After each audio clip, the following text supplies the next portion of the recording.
bà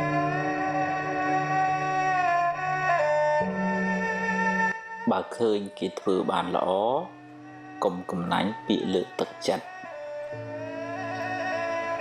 cùng phay bê ấy phay bê tứ bán tất cả tục miệng đỏ ấy chênh phong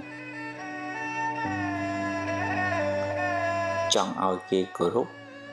trời chết cổ rút kê môn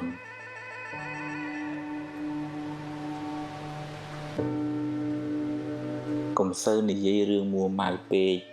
khát bê phóng khâu chật phóng hỏi bạp tiệt cùng dốt cùng hăng chim chạc trời thừa chia mà chạc cùng hăng vinh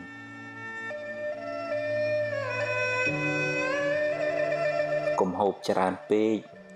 nô mà chư tràn chư đôi chú ai dụ khlấy chạp sạp bà miến rương mùi rồi ôi nẹ dũng nẹ miên hại phò mùi buồn xâm rạp nhà nhầm ở rút mình to đầm ná từ một tiệt miên chuốc miên prot chỉ rương thò mà đà cùng cả tục bê công rùa tràn bê kịch mùi ná ôi prot chỉ mùi nâng từ mình xấu một smangពេលម៉ែឪស្លាប់មិនមែនទាល់តែយំទើបឈ្មោះថាស្រឡាញ់ម៉ែឪទេ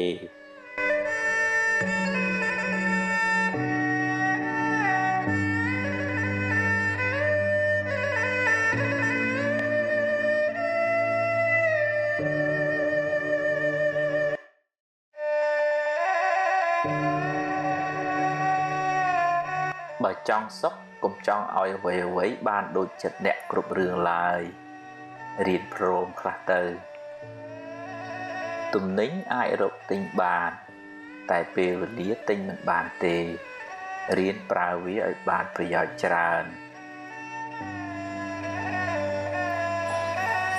សន្សំទ្រព្យផងសន្សំធម៌ផងទើបជីវិតបានសុខច្រើនកុំប្រៀបធៀបជាមួយគេអីខ្សែជីវិតម្នាក់មិនដូចគ្នាទេ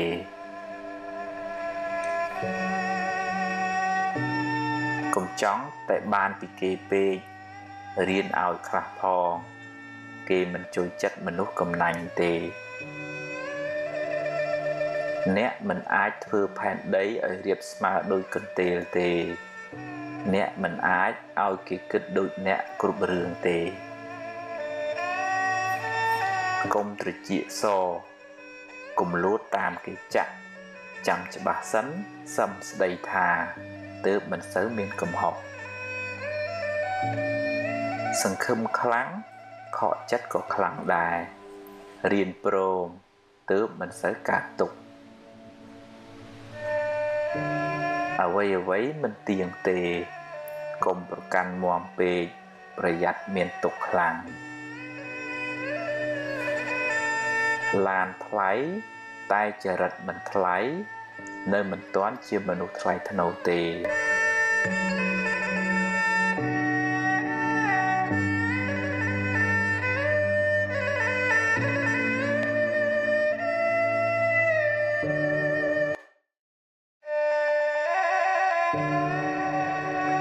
យកឈ្នះកំហឹងក្នុងចិត្តអ្នកប្រសើរជាងឈ្នះគេដោយកំហឹង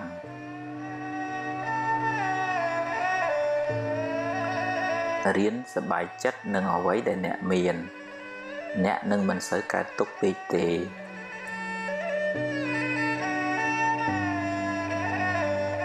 ជីវិតតែមានបញ្ហាគ្មានអ្នកណាជៀសផុតទេ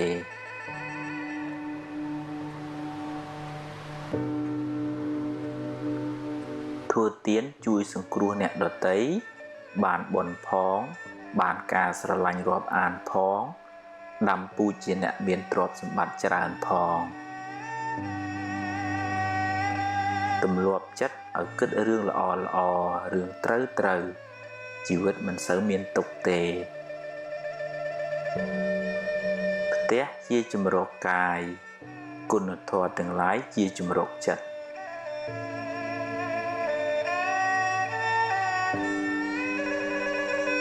គ្មានអ្នកណាជៀសផុតពីការនិន្ទាទេសូម្បីតែព្រះពុទ្ធ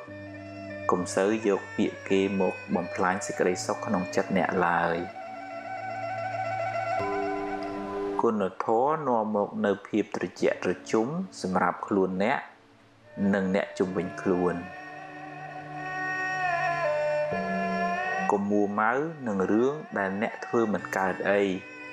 ប្រឹងធ្វើរឿងណាដែលអ្នកអាចធ្វើបានរោគទ្រព្យរោគវិជ្ជា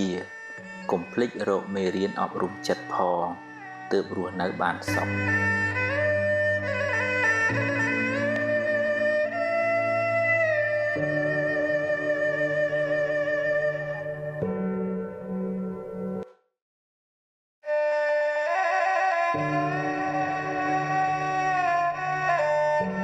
កុំយកមុខយកមាត់តែម្នាក់ឯងចែកគេខ្លះទៅទើបធ្វើការជាមួយគ្នាបានយូរកុំទម្លាប់បន្តោសបង្អាប់គេហើយលើកសរសើរខ្លួនឯងគេមិនចូលចិត្តទេរាប់អានមិត្តភក្តិត្រូវតែហ៊ានលះបង់ខ្លះទើបរាប់អានបានយូរ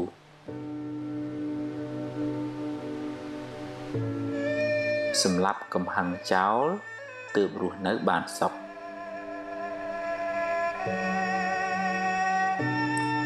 បើខ្ចីហើយសងសឹមឲ្យខ្ចីបើខ្ចីមិនសងទេ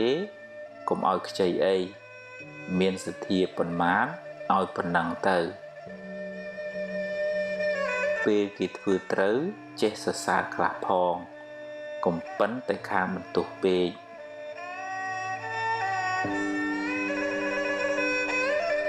ទំនុកបំរុងឪពុកម្ដាយអ្នកឲ្យអស់ពីចិត្តទៅកុំចាំពេលគាត់ស្លាប់បានយំមិនប្រសើរទេចេះទទួលខុសខ្លះផងកុំប៉ិនតែខាងចង្អុលមុខគេពេកគេមិនចង់ធ្វើការជាមួយទេវាសនាមនុស្សមិនដូចគ្នាទេគេមិនដូចយើងយើងមិនដូចគេកុំប្រៀបធៀបគ្នាអីទម្លាប់អានស្ដាប់មេរៀនអប់រំចិត្តឲ្យបានច្រើនទើបជីវិតបានសុខ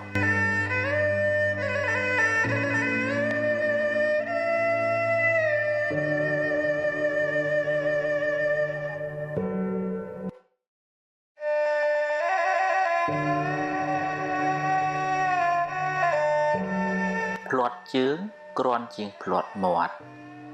ត្រូវប្រយ័ត្នប្រយែងពេលនិយាយស្ដីស្ដាប់ឲ្យបានច្រើនជាងនិយាយអ្នកនឹងបានចម្រើនដោយចំណេះដឹង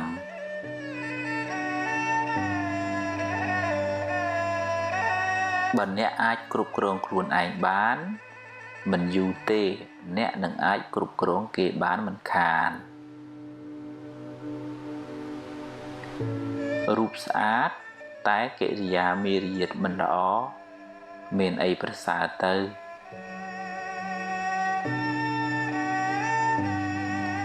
សន្សំភ្លើងបានក្តៅសន្សំខឹងបានទុក្ខសន្សំធម៌បានត្រជាក់ចិត្តស្រឡាញ់រាប់អានមនុស្សគ្រប់គ្នាតែមិនអាចទុកចិត្តគ្រប់គ្នាបានទេ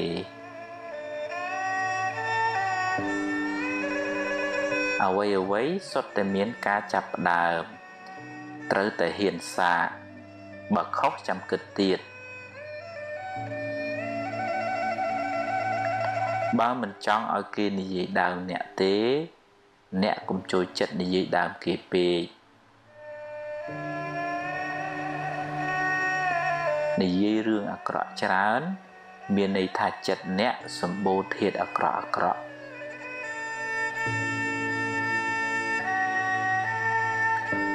សង្ឃឹមខ្លាំងខកចិត្តក៏ខ្លាំងដែរសង្ឃឹមចុះតែបើបានប៉ុណ្ណាក៏ព្រមតាមប៉ុណ្ណឹងទៅ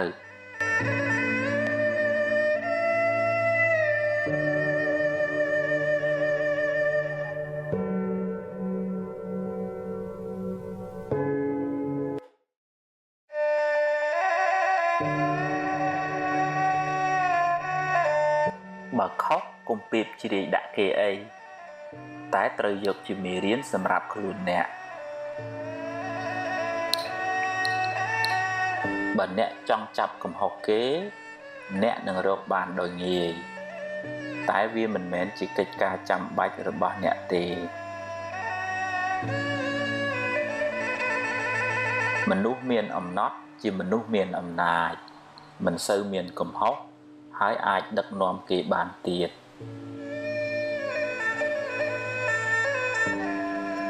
ប្រាជ្ញាជាភ្នែកការតស៊ូជាជើងដើរមានទាំងពីរទើបបានសម្រេចឋានៈតូចតាចគ្មានអីគួរឲ្យខ្មាស់ទេអ្វីដែលគួរឲ្យខ្មាស់អៀនគឺមានឋានៈតែខ្វះសមត្ថភាព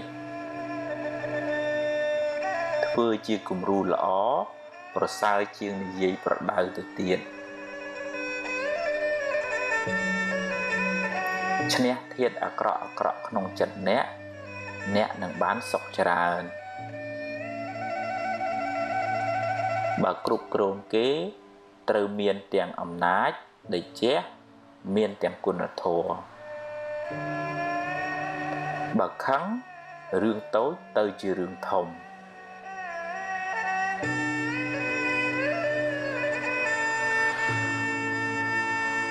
មានទ្រព្យតែចិត្តមួម៉ៅច្រើនក៏មិនសូវបានសុខដែរ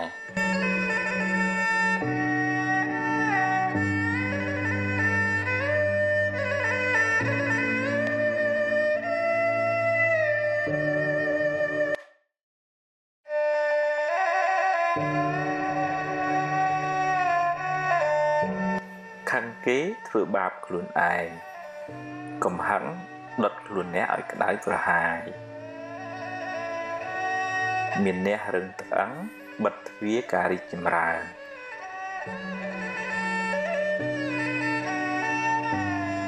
កុំបណ្ដោយឲ្យអកុសលដឹកនាំជីវិតអ្នកឡើយ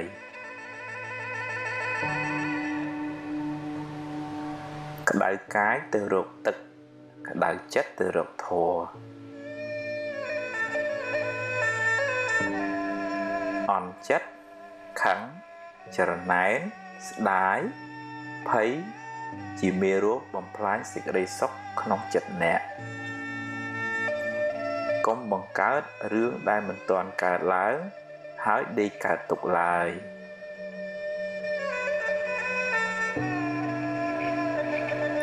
បើចេះព្រមតាមសមត្ថភាពដែលអ្នករកបានជីវិតមិនសូវលំបាកទេតាមដានចិត្តអ្នកជានិច្ចកុំបណ្ដោយឲ្យវាគិតរឿងអត់ប្រយោជន៍ច្រើនពេក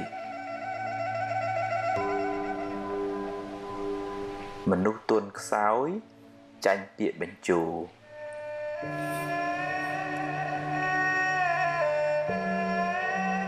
គ្រប់គ្នាសុទ្ធតែចង់បានសុខកុំធ្វើអាក្រក់ដាក់គ្នាអី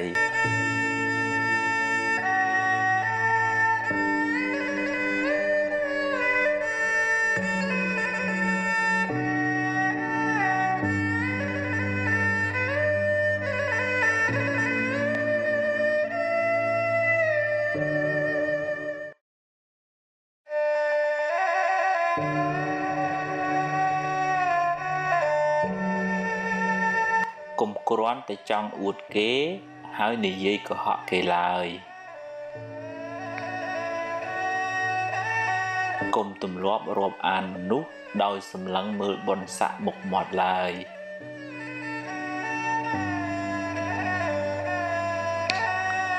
ឆ្លោះច្រើនស្អប់ច្រើន